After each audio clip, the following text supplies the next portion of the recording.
Hello friends, welcome to our YouTube channel. Here we share financial, legal and secretarial updates to our videos. So आज के इस video में हम बात करने वाले ATG रजिस्ट्रेशन के बारे में। तो अभी पिछली वीडियो में हमने बात करी थी 12A रजिस्ट्रेशन के लिए। ये दोनों कॉन्सेप्ट बहुत ही इंटरलिंक्ड है बट डिफरेंट है। तो हम बात करते हैं कि ATG रजिस्ट्रेशन क्या होता है। ATG बेसिकली NGO के केस में आप अप्लाई करते हैं।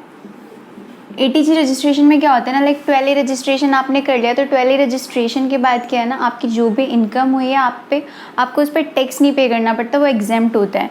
लेकिन वहाँ पे अब डोनर आपको क्यों रिसीव देंगे या क्यों वो डोनेट करेंगे, तो ATG रजिस्ट्रेशन से क्या होता है ना, जो भी डोनेशन आपको देंगे डोनर, तो उनको 50% ऑफ द डोनेशन का डिडक्शन वो क्लेम कर सकते हैं जब भी वो ITR फाइल करेंगे। तो इट हेल्प्स इन अट्रैक्टिंग मतलब डोनेशंस। तो ये बेसिकली ATG रजिस्ट्रेशन का पर्पस है।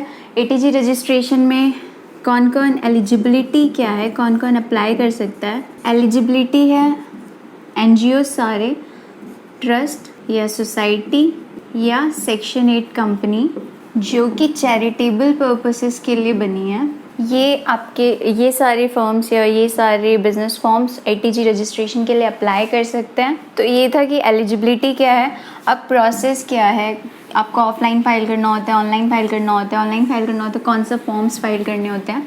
अभी ATG रजिस्ट्रेशन के लिए मेजर चेंजेस आए हैं जो कि फाइनेंस एक्ट 2022 में आए हैं। तो विद इफेक्ट फ्रॉम 1 अप्रैल 2021 ये चीज़ें हैं। तो इसमें क्या होता है ना, इसमें जो भी प्री एग्जिस्टिंग रजिस्ट्रेशंस थी उसके लिए भी आपको दोबारा अप्लाई करना था 1 अप्रैल के बाद 30 जून तक, और जो न्यू है उनके लिए तो करना ही है। तो यहाँ पे प्री एग्जिस्टिंग के लिए और न्यू NGOs के लिए, प्री एग्जिस्टिंग के लिए भी फॉर्म 10A फाइल होता ऑनलाइन इनकम टैक्स की साइट पे, और न्यू NGO के लिए भी फॉर्म 10A फाइल होगा। लेकिन इनकी वैलिडिटी में थोड़ा फ़र्क है। प्री एग्जिस्टिंग जो रजिस्ट्रेशन जिन्होंने ले रखा है तो उनकी वैलिडिटी जो होगी वो 5 इयर्स होगी इस रजिस्ट्रेशन की, और जो न्यू फॉर्म्स हैं जो अभी अप्लाई कर रहे हैं उनको प्रोविजनल रजिस्ट्रेशन मिलेगा which will be valid for 3 years, and after the expiry of this period आपको दोबारा अप्लाई करना होता है। वैसे तो आपको विदिन 6 मंथ्स मतलब इसके before 6 months of this validity आपको रिन्यूअल के लिए अप्लाई करना होता है। तो रिन्यूअल के लिए आपको फॉर्म फाइल करना होता है, फॉर्म 10AB। ये आपको फाइल करना है, ये देन अगेन फिर 5 इयर्स के लिए इसकी वैलिडिटी होती है सेम, फिर 5 इयर्स के बाद आपको रिन्यूअल के लिए अप्लाई करना होता है। तो ये सारे फॉर्म्स फाइल करने थे। अभी फॉर्म्स का प्रोसीजर क्या है, तो प्रोसेस आपका पहले फर्स्ट स्टेप होगा log in to income tax portal. उसके बाद आप जाएंगे नेक्स्ट स्टेप में E-फाइल मेन्यू पे, देन E-फाइल मेन्यू पे आपका आएगा इनकम टैक्स फॉर्म्स। इस पर आप क्लिक करेंगे तो बहुत सारे फॉर्म्स ओपन हो जाएंगे। उसमें से आपको चूज़ करना है form number 10A for new application, ये आप चूज़ करेंगे। देन सेलेक्ट फाइनेंशियल ईयर और assessment year and then select and prepare online. ये करने के बाद आपका फॉर्म नंबर 10A है जो वो ओपन हो जाएगा। उसके बाद आपको इसमें सारी डिटेल्स फिल करनी है, fill in all the details, and then आपको डॉक्यूमेंट्स जो भी रिक्वायर्ड होंगे वहाँ पे डॉक्यूमेंट्स सबमिट करने हैं।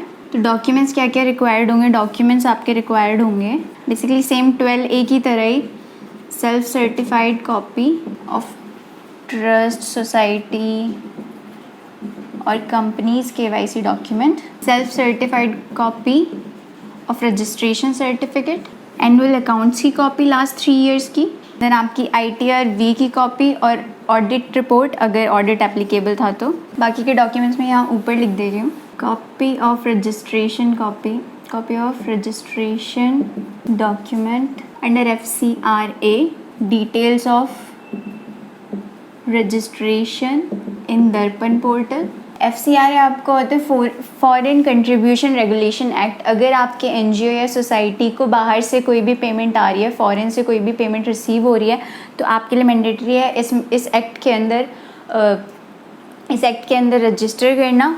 एंड दर्पण पोर्टल होता है, दर्पण पोर्टल अगर आप जो है स्टेट गवर्नमेंट या सेंट्रल गवर्नमेंट से आपको ग्रांट्स रिसीव हो रही है या कुछ भी डोनेशन रिसीव हो रहा है तो उससे पहले आपको दर्पण पोर्टल पे रजिस्ट्रेशन करना मैंडेटरी होता है। एंड देन लास्ट डॉक्यूमेंट आपका रहेगा note on activities detailed note on activities, जो भी आपने एनजीओ के स्टार्टिंग से जो भी एक्टिविटीज़ करी है, जो भी चैरिटेबल एक्टिविटीज़ करी है, उन सब का एक डिटेल्ड नोट एक डॉक्यूमेंट में बना के वो आपका जाएगा।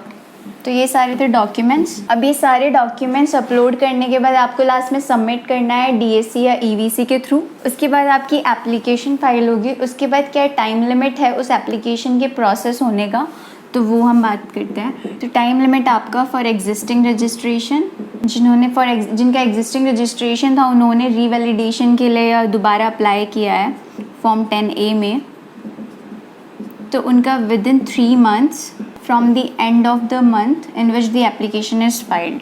फॉर एग्ज़ाम्पल अगर आपने अप्रैल में फ़ाइल किया 15 अप्रैल को, तो 15 अप्रैल आपका 30 अप्रैल को ख़त्म हो जाएगा। उसके 3 महीने बाद यानी कि मई जून जुलाई आपका 31 जुलाई तक लिमिट है कि ये प्रोसेस हो जानी चाहिए।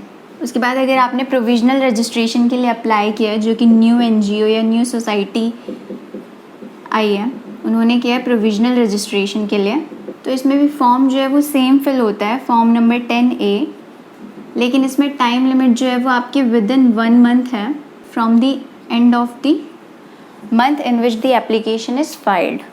और अगर आपने रिन्यूअल के लिए अप्लाई किया है फॉर्म 10AB में, तो इसकी टाइम लिमिट है with in 6 months from the end of the month in which the application is filed. इसीलिए जब भी रिन्यूअल के लिए फ़ाइल करेंगे तो वैलिडिटी ख़त्म होने के before 6 months we have to file for the renewal. अब ये टाइम लिमिट पूरी होने के बाद क्या सर्टिफिकेट आपको इशू होता है, ऑर्डर का, अप्रूवल का या रिजेक्शन का, तो मैं यहीं पे लिख देती हूँ।